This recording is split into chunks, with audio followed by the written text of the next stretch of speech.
Hey, what's going on, everybody? Welcome to a brand new episode of the Roulette of Sadness Recycled Edition with this new projects, New Super Mario Bros. 2 Gold Edition on the Nintendo 3DS. Well, the Gold Edition is basically the version in which all the DLCs to this game are pre-installed. I don't think I'm gonna go through those in this specific playthrough. I just want to play through the main game, collect as many of the big golden coins as possible, and play pretty much every level that is available on the main game. That's basically my objective. There is not too much to say about this specific title. It came out obviously quite a few years after the first New Super Mario Bros. Installment on the Nintendo DS. This is technically a direct sequel to that specific game. However, you probably remember, are more familiar, and probably enjoyed more the Nintendo Wii game, New Super Mario Bros. Wii, and the sequel, the one for the Wii U. Unfortunately, pretty much all of those games are pretty similar to each other. I wouldn't say identical because they are not, but in terms of gameplay, level types, world themes are pretty much the same between the first game on the DS, the one on the Wii, the one on the Wii U, and this one is no exception. Actually, this one, as a matter of fact, I played some of this years ago when I just got this computer and I was testing out this emulator that I'm using. By the way, I think it's pronounced Citra or Citra. That's the one I'm using in case you are interested in downloading it and try it out by yourselves. Please don't waste your time asking me, how to get it, how to download it, where to download it from, how to configure it. Please don't. It's been a while since I haven't received any sort of request on how to install anything, but please don't. Everything is on Google. You can Google it up, find out by yourselves, and trust me, you don't need me. Anyway, that little rant aside, this game in particular hasn't been that well regarded by fans. Mostly, well, first because it's pretty much the same as the other games. There are a few differences here and there.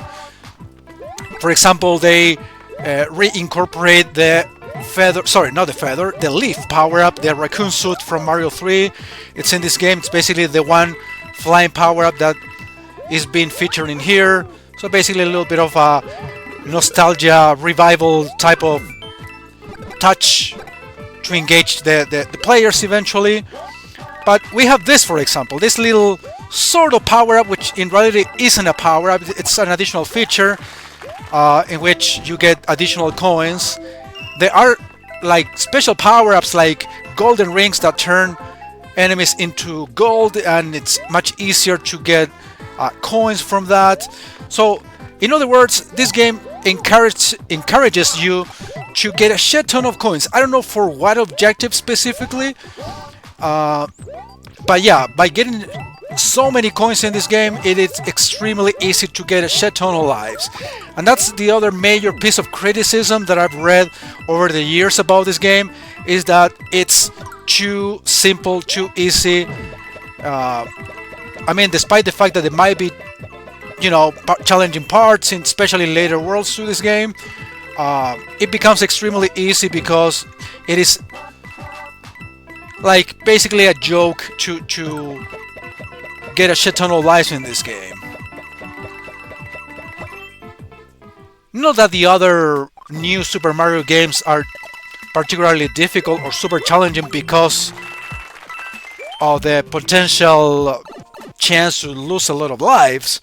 You can still get a shit ton of lives in those games regardless, but I don't know, it kind of, I guess that element disappointed the fans more than in any other of the prequel titles to this. But I think, yeah, like I said, those are like the two main criticism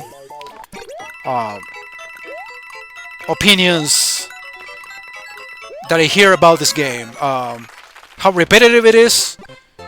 The changes are very minor.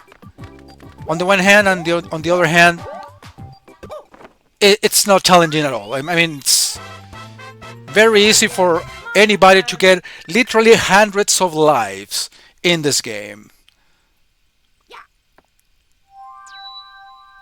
Anyway, regardless of that, of course, that's probably an opinion that I'm gonna agree with as I am going through the game. I mean, don't get surprised. But I don't know, we're gonna treat this like it were a ROM hack of sorts. We can pretend it is some sort of ROM hack using the new Super Mario Bros. Engine and get some enjoyment out of this. I mean, I'm not expecting originality by any means, but at least I'm looking to have a good time playing this official Mario game, which is kind of the point of me playing this. It's an official 2D Mario game. It's one of my favorite genres.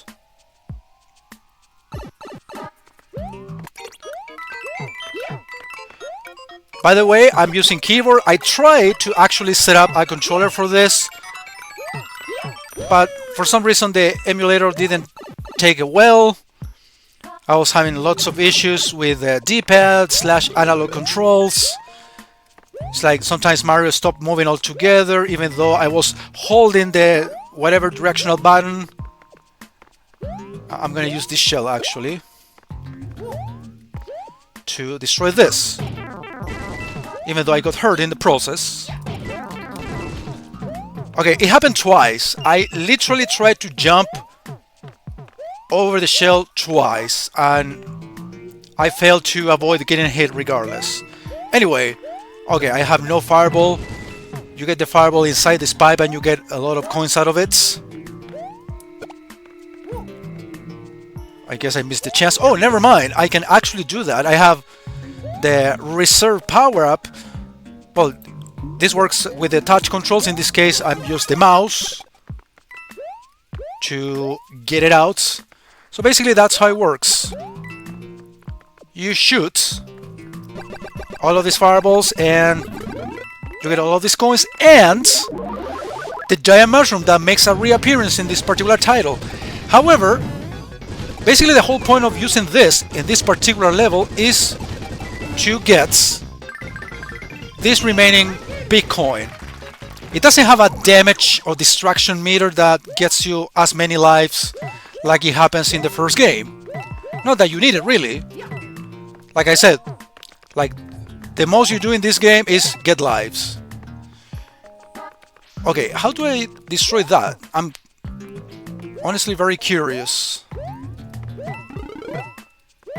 I mean, not that it matters if I'm able to get all of these coins or not, but I'm just honestly curious to see how you eventually do this. Okay, that was interesting. However, that's not what I intended to do. That's not the intended way to destroy all of that, obviously. And as you can see, I already got 11 lives, literally, in 2 levels. And trust me, it's gonna get worse. When I say worse, I'm talking about it will become much easier to get lives as we go through.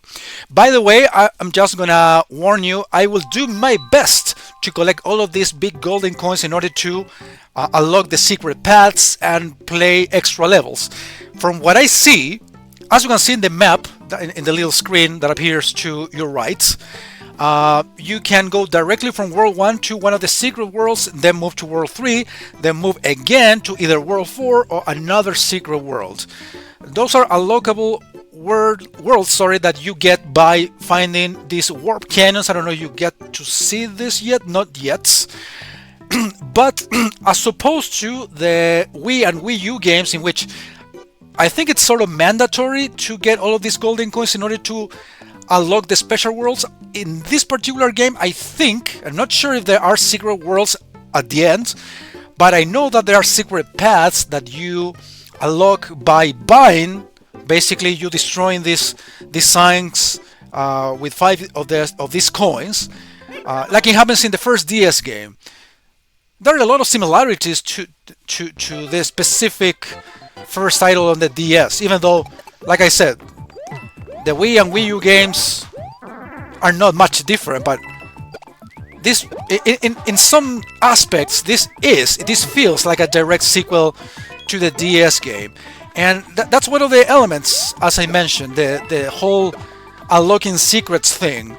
You basically buy the access to these hidden passages that will allow you to either play special bonuses or play the secret levels in a particular world that will allow you to get an alternate path to the final castle, to the world, or these cannon warps that would take you to this additional worlds. There are also secret exits in some of the stages too that will allow you to unlock the secret paths I'm talking about.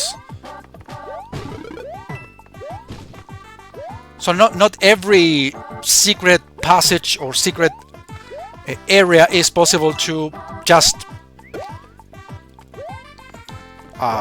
let's say something that you can buy every time. Okay, the red coin mechanic. If you get all these red coins, you get either a better power-up than the one you have right now, or an extra life.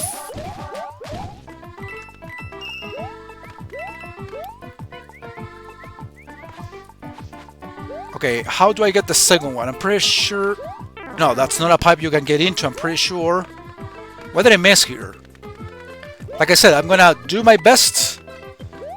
Oh, okay, I'm pretty sure that this has to do with flying. Well, this level in particular introduces the whole return of the raccoon suit power-up. So in here you can pretty much practice your flying skills, unlock secret areas by flying, pretty much. Okay, this is the pipe I was looking for. I played some of these levels, so I know where some of the secrets are, but at some point the game will become completely blind to me, which means there will be a lot of trial and error. So yeah, I made one disclaimer of the two that I wanted to make. The first one, like I said, is that I'll do my best to collect as many of these big coins as I can, if not all of them, to unlock as many secrets as possible. I know you don't need to. You're at least I remember in the first game you are not required to get every single of these big coins in order to play every single level, which is kind of the primary objective that I have in this for this particular playthrough. I mean, if it's possible to unlock everything and play everything, so be it. But I'm pretty sure you are not required to get every single of these coins in order to unlock every single purchasable path, so to speak. For example, I can either go up here to play this bonus game, but I'm not going to spend money on that. Same thing here. This path down here is for playing a bonus game that will allow me to get extra lives. But it's not necessity for me to do that, to be honest.